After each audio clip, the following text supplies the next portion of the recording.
All right, Joy, let's go ahead and get you some messages from the universe. Joy Scott. Messages from the universe, please, for Joy Scott.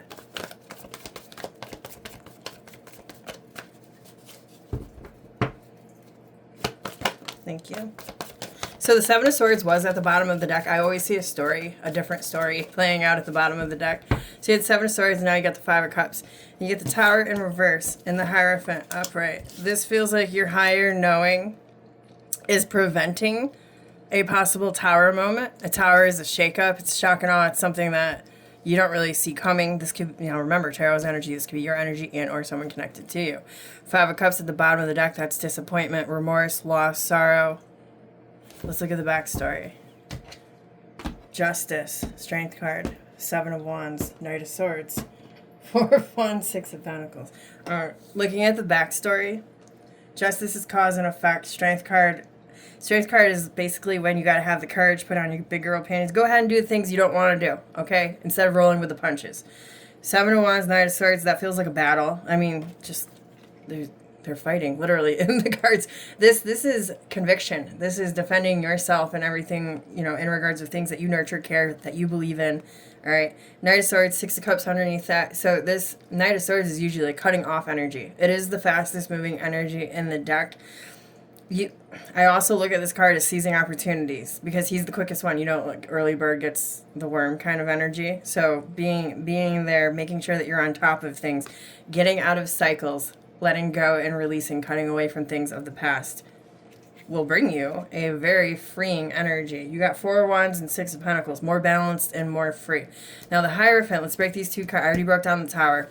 Tower upright is a big explosion. When it's in reverse, I look at the Tower as one of two things: averting disaster or looking at a past tower. So if we're looking at a past tower, okay, this is how things have always been. That's what the Hierophant says. Hierophant is about tradition.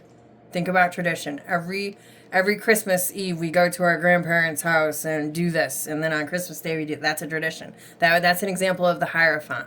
Okay, another tradition. You've got that, asshole friend, family member, lover who's known for certain things, and that is all that they are, and they're never going to change. That's the Hierophant as well. Just examples. Now, Hierophant also, especially with the Six of Cups right here and the Knight of Swords with the Tower in reverse, this whole combo tells me you have seen enough to learn enough to know enough to not let these Tower moments happen. And this feels like it's due to an external energy where this Tower would come in. Okay, so now let's go for the most important thing that you need to know. Joy Scott. Most important thing that Joy Scott needs to know right now. Thank you. The Hermit came out sideways. With the Five of Swords at the bottom of the deck, stay away from the bullshit. Do not entertain it. This is like barely crossing the threshold of isolation mode. When the Hermit, and you are getting a lot of major arcanas here, so this isn't just mundane. Like, these are pivotal moments of your life. Like, this is contract. Like, this is big, heavy hitter energy, okay? So, the Hermit, you got the Star in the Lantern. The Hermit usually goes away. He's up on a mountain here. There's nobody else around him except for what he trusts, what is loyal to him. You get it, okay. He is contemplating shedding old skin, rebirth type energy. What is it that he really wants? The Star in Tarot represents your wish fulfillment, your hopes, your desires, okay? So he's going away to reflect and really figure out what it is that he really wants. When it's in reverse, it's absolute isolation mode. It's breaking off away from everything. So this being sideways says there are some people that you need to separate yourself from at this time, and those people would be traditional Five of Swords. See how he's got multiple swords here? They each have one. In regular tarot, everybody's going to fight. These two, see, he's got three swords. They're like, nah, fuck you. Like, that's shady as fuck. So that energy, if there's people that aren't playing fair that surround you right now, it is not worth the fight for them. Those are the people that you need to reflect on, or how they are affecting your life and your situations. King of Pentacles, Wheel of Fortune, Eight of Cups, Page of Cups, Ten of Wands, Three of Wands. This right here says take a good hard look at what brings you stability, how you view stability, what stability is to you. especially if you are wanting to make big changes. With the Wheel of Fortune there, Eight of Cups says that there are things that you are going to need to leave behind and disconnect from. It might bring you more responsibility to disconnect from these things. But the Ten of Wands isn't just the end, it's the beginning. It's the harvest as well. He looks tired, but 10 is about completion. All those wands are seeds he's sown. So he's getting ready to go out and harvest them. Okay? More responsibility, but more profit, yield, okay? In their future. So, most important thing you need to know, go sit down and think about everyone who's causing shit in your life and where their place and position is. Now, final tip for Joy Scott. Final tip, please. Thank you. Queen of Swords at the bottom of the deck. Queen of Pentacles. Seven of Wands. Your final tip. Queen of Wands, very nurturing, caring energy. All right, she takes care of, she's the one who will bust her ass. I'm just giving you a story about her. This is the energy. This is your final tip. She will wake up. She'll get the kids ready for school. She'll have their lunches made. She got all their clothes out. She gets them ready. Gets them on the bus. She gets herself ready. She goes to work. She works 9 to 5. She gets the kids off. She feeds the kids. You get it, okay? Then she cleans the whole fucking house. She tends to her man and everything. Like, she don't stop. Like, she is the glue. Your final tip, protect the glue. This right here, I mean, look, like, they will swing on anything.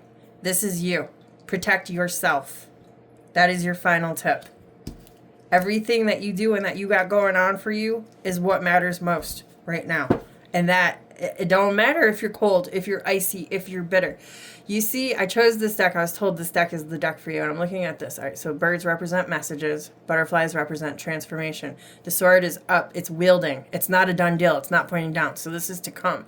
All right, and there are little clouds there, which could be miscommunication. Keep in mind, we are in Mercury retrograde, so perhaps the most important thing you need to know, the Hermit is lay low until the 29th, which is when we go out of Mercury retrograde, before you go making some grandiose plans, changes, shifts, have you what may. With this retrograde, this is coming through right now, so I'm going to talk about it. If you aren't aware, Mercury is the planet that rules communication, travel, technology. When it's in retrograde, all those things go fucking wonky, as well as experiences, people, places, things from the past usually will resurface. So it's best not to sign any contracts, make any huge changes. Be careful while you're driving. Watch what you're saying and how you are receiving conversations from others, because things tend to get, caught up in the mix. So make sure that you are having very clear thoughts in regards of your transformation that I feel like you have been working on. And I feel like you might be getting ready to make announcements or in regards of your shift. Just make sure that if you do this, and I don't know if you will because the Hermit told you to be quiet, okay? Do not forget that you are the glue in your life, and that there should be absolutely no one or nothing that gets you unstuck, unhinged, if you will. Pay attention to that, because it feels like if there's people, places, or things that are trying to get you unstuck, unstick you, those are the things that the cards are talking about need to go. They can't go where you're going, okay? All right, that's what I got for you. Hope this helps.